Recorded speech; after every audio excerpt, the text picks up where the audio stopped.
ত্রয়োদশ জাতীয় সংসদ নির্বাচনকে ঘিরে রাজশাহীর যে নির্বাচনী জনসভা, সেই জনসভায় আগামীকালকে বিএনপি চেয়ারম্যান তারেক রহমান তিনি যোগদান করবেন এবং সেই জনসভাকে ঘিরে ইতিমধ্যে রাজশাহীতে নেতাকর্মীদের মধ্যে একটি আনন্দ উল্লাস এবং চাঞ্চল্য বিরাজ করছে এবং প্রত্যেকটা নেতাকর্মী তারা মুখিয়ে আছেন তাদের প্রিয় নেতাকে দেখবার জন্য এবং তার মুখের কথা শোনার জন্য। এর মধ্যে রাজশাহীর যে ঐতিহাসিক যে মাদ্রাসা মাঠ, সেই মাদ্রাসা মাঠের যে প্রস্তুতি, বিশেষ করে মঞ্চ তৈরি থেকে শুরু করে অন্যান্য যে প্রস্তুতিগুলো, সেগুলো অনেকটাই সম্পূর্ণ করতে পেরেছেন যারা দায়িত্বপ্রাপ্ত যারা রয়েছেন।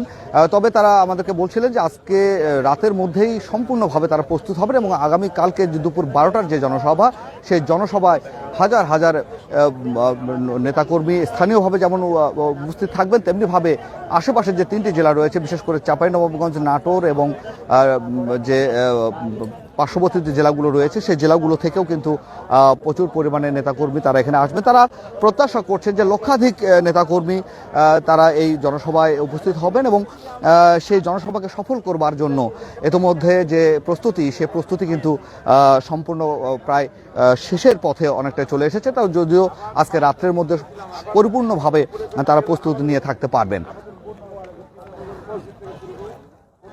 এর মধ্যে আজকে আমরা সকাল থেকে যেটি দেখছি যে সকাল থেকে কিন্তু দফায় দফায় স্থানীয় যারা নেতৃবৃন্দ যারা রয়েছেন তারা এই মাঠে আসছেন। তারা যে মাঠের যে মঞ্চ তৈরি থেকে শুরু করে অন্যান্য যে কাজকর্মগুলো রয়েছে সেগুলোর তদারকি তারা করছেন এবং সেই সাথে সাথে তারা নানা ধরনের যোগাযোগ বিভিন্ন নেতাকর্মীদের সঙ্গে কিন্তু তারা এখান থেকে যোগাযোগ করছেন এবং এটি গতকালকে থেকেও আমরা দেখেছি যে গতকালকেও কিন্তু নেতাকর্মীরা তারা এই মাঠে এসেছেন এবং এই মাঠের যে কর্মযজ্ঞ যেটি চলছে সেটির কিন্তু দেখভাল তারা করছেন।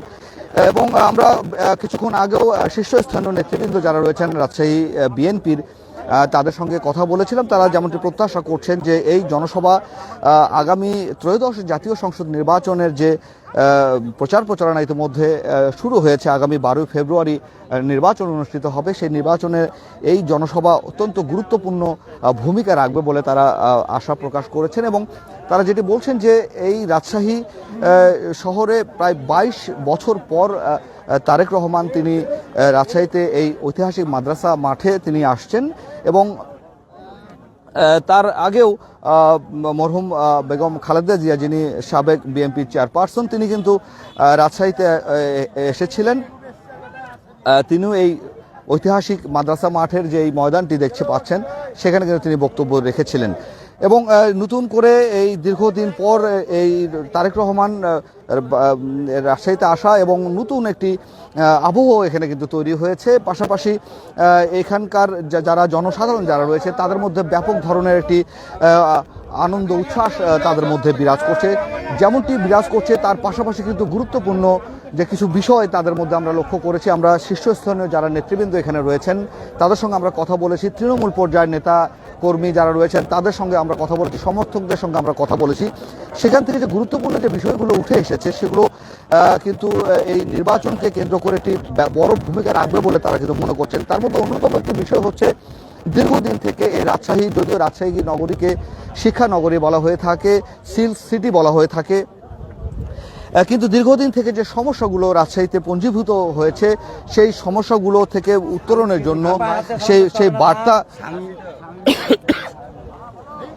তারা তাদের প্রিয় নেতাকে দিতে চান। তার মধ্যে অন্যতম যেটি হচ্ছে যে রাজশাহী কিন্তু এই রাজশাহী অঞ্চলের কথা যদি বলি, সে রাজশাহী অঞ্চল কিন্তু কৃষি প্রধান একটি অঞ্চল। সেই কৃষি প্রধান অঞ্চলে নানা ধরনের যে শস্য, সেই শস্য কিন্তু উৎপাদন হয়ে থাকে।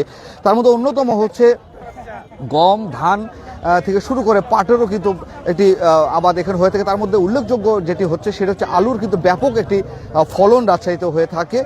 অন্য পাশাপাশি ফলের দিক থেকে যদি বলা যেতে পারে, সেখানে কিন্তু আমের রাজধানী হিসেবে খ্যাত কিন্তু রাজশাহী। এই রাজশাহীতে প্রচুর পরিমাণে বিভিন্ন জাতের কিন্তু আমের আবাদ হয়ে থাকে এবং একটি বড় একটা অঙ্কের আম কিন্তু প্রতি বছর কিন্তু রাজশাহীতে উৎপন্ন হয়। সেই জায়গা থেকে মানুষের মধ্যে যে প্রত্যাশা তৈরি হয়েছে সেটি হচ্ছে যে দীর্ঘদিন থেকে রাজশাহীতে যে শিল্পায়নের যে কথাটি বলা হচ্ছিল, সে শিল্পায়নের কিন্তু তেমন কোনো ক্ষেত্র এখানে তৈরি হয় না, যার ফলে এই রাজশাহীতে বেকারত্বের যে সংখ্যা সেটি কিন্তু তুলনামূলকভাবে অনেক বৃদ্ধি পেয়েছে। পাশাপাশি কৃষিভিত্তিক যে শিল্প অঞ্চল গড়ে তোলার যে একটি বিষয় রয়েছে সেটিও কিন্তু রাজশাহীতে তেমনভাবে গড়ে না ওঠার কারণে সেটি কিন্তু রাজশাহী অন্যান্য বিভাগ বা অন্যান্য জেলার জেলার অন্যান্য জেলার থেকে কিন্তু রাজশাহী কিন্তু অনেকটাই পিছিয়ে রয়েছেন। সেই জায়গা থেকে নেতাকর্মীদের মধ্যে একটি প্রত্যাশা জেগেছে, তারা তাদের প্রিয় নেতাকে কালকে যখন এই মাদ্রাসা ময়দানে তারা পাবেন সেখানে কিন্তু তারা তাদের যে আবেদনগুলো তাকে অবহিত করবেন এবং তারা প্রত্যাশা করছেন যে খুব শিগগিরই হয়তো তারা এই জিনিস তার কাছ থেকে একটি আশানুরূপ যে সারা বা আশানুরূপ বক্তব্য সেটা কিন্তু তারা পাবে। আমরা একটু কথা বলতে চাচ্ছি, আপনি একটু বলবেন যে রাজশাহীতে দীর্ঘদিন থেকে কোনো শিল্পায়ন নেই, রাজশাহী থেকে বেকার সংখ্যা তুলনামূলকভাবে অন্যান্য জেলার তুলনায় অনেক কমে গেছে। এক কথা বলা যেতে পারে যে রাজশাহী অন্যান্য বিভাগ বা জেলার থেকে অনেকটাই পিছিয়ে রয়েছে। সেই জায়গা থেকে আপনি একটি বলবেন যে আগামী কালকে যে জনসভাটি অনুষ্ঠিত হতে যাচ্ছে সেই জনসভায় আপনাদের আসলে প্রত্যাশা কি থাকবে? ধন্যবাদ। আমরা ইতিপূর্বে বলেছি কালকের জনসভা হবে ঐতিহাসিক জনসভা এবং 22 বছর পরে তারেক রহমান আসছে। আর আলটিমেটলি স্বাধীনতা যুদ্ধের পূর্ব থেকেই এই মাঠটি ঐতিহাসিক, মৌলানা ভাসানীর এই ফারাক্কা লং মার্চের কারণে। তো কালকের জনসভায় আমাদের পার্টির চেয়ারম্যান জনাব তারেক রহমানের কাছে রাজশাহীবাসীর প্রত্যাশা যে রাজশাহী কৃষি প্রধান এলাকা, রাজশাহী পুরো অঞ্চলটা বিভাগটাই কৃষি ভিত্তিক একটি এলাকা, যাতে এই কৃষিক্ষেত্রে একটি অর্থনৈতিক জোন তৈরি করে সেই ক্ষেত্রে যদি কৃষি পণ্য মার্কেটিং পলিসি এবং মার্কেটিং সিস্টেমটা যদি তৈরি করা যায় তাহলে কৃষকরা উপকৃত হবে এবং এই কৃষিক্ষেত্রে একটা চরম বিপ্লব ঘটবে। আর পাশাপাশি রাজশাহী অঞ্চলের মধ্যে যে খাল খননগুলো অপরিত্যক্ত অবস্থায় পড়ে আছে সেই খাল খননগুলো সংস্কার করে এগুলো যদি চালু করা যায় তাহলেও কৃষিক্ষেত্রে অনেক বিপ্লব ঘটবে। পাশাপাশি রাজশাহী শিক্ষানগরী, এই শিক্ষানগরীকে গুরুত্ব দিয়ে এখানে স্কুল কলেজ প্রতিষ্ঠান আরও বৃদ্ধি করলে এই শিক্ষানগরীটা একটি এই রাজশাহীর মানে অর্থনৈতিক নগরীতে পরিণত হবে। এবং নদীমাতৃক দেশ হওয়ার কারণে, শহর হওয়ার কারণে এই নদীটা যদি সংস্কার করা যায় পুরোপুরি এবং এই নদীকে যদি অর্থনৈতিক জোন হিসেবে তৈরি করা যায় তাহলে নবাবগঞ্জ থেকে শুরু করে পাবনা, ফরিদপুর, লালপুর, নাটোর এই পুরো এলাকাটাই একটা অর্থনৈতিক জোনে পরিণত হবে। তাহলে এই পুরো রাজশাহী অঞ্চলটা একটা ব্যাপক যে 17 বছরের বৈষম্যের মধ্যে ছিল সেই বৈষম্য থেকে দূর হয়ে একটি স্বনির্ভর রাজশাহী অঞ্চল হিসেবে তৈরি হবে। ধন্যবাদ। অসংখ্য ধন্যবাদ। শুনছিলেন সুপ্রিয় দর্শক যেটি বলছিলেন যে মানুষের যে প্রত্যাশার কথা যেটি আপনাকে জানাচ্ছিলাম আপনাদেরকে, সেই প্রত্যাশার জায়গা কিন্তু তৈরি হয়েছে আজকের এই জায়গা থেকে। আগামীকালকে যে জনসভা সেই জনসভাকে ঘিরে যে প্রত্যাশা মানুষের মধ্যে তৈরি হয়েছে সেই প্রত্যাশা কিন্তু আপনারা শুনলেন যে এই পদ্মা তীরের যে এই রাজশাহীকে নিয়ে মানুষের যে প্রত্যাশা, মানুষের যে স্বপ্ন সেটি কিন্তু তারা জানান দিচ্ছেন এবং আগামীকালকে জনসভায় তাদের প্রিয় নেতাকে যখন তারা সামনে পাবেন তাদের এই আকুতি, তাদের যে আবেদন সেটি তাকে সেই বার্তা তার কাছে পৌঁছে দেওয়া হবে এবং তারা প্রত্যাশা করছেন যে আগামী কালকের যে জনসভা সেই জনসভা থেকে যে বিএনপির চেয়ারম্যান তিনি রাজশাহী, এই পদ্মা তীরের যে রাজশাহী, এই রাজশাহীকে সুন্দরভাবে সাজানোর জন্য এবং রাজশাহীর যে বেকারত্ব এবং রাজশাহীর যে শিল্পায়নের যে বিষয়টি বলা হচ্ছে সেই বিষয়ে একটি সুনির্দিষ্ট তিনি বক্তব্য দেবেন। কেননা তিনি যেহেতু বাংলাদেশে পা রেখেই বলেছিলেন যে আই হ্যাভ এ প্ল্যান, সেই প্ল্যানের অংশ হিসেবে রাজশাহীকে অবশ্যই অন্তর্ভুক্ত করবে বলে নেতাকর্মীরা কিন্তু তারা কিন্তু মনে করছেন।